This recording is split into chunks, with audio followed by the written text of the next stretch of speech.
Somebody was talking to me the other day, and they were saying that there's so much social pressure in the community, and it was so negative, and they were ready to move out. So I told her that every community has certain social pressure, and that when you move into a community, you choose your social pressure. But there's good social pressure and not so good social pressure. What is good social pressure?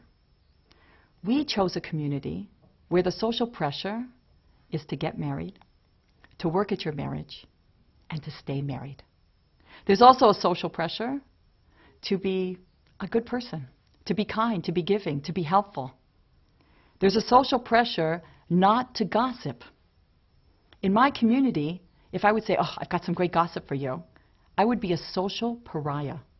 It would be like I lit a cigarette in a closed elevator. People would go home and tell their spouses that our children can't marry her children. That's good social pressure. Why? Because it helps me to be a better person. All boats rise. When you're in a situation, you're in a community, when you're around people who are really kind, giving, good, honest people, you rise up to that level. And the opposite. There are some communities where there's a social pressure to gossip. That if you don't gossip, you're the social pariah. Who does she think she is? If you say, you know what, we shouldn't be talking about this. And in certain communities, there's a social pressure not to stay married, and not to even marry, and not to be faithful. When you choose your community, you choose your social pressure.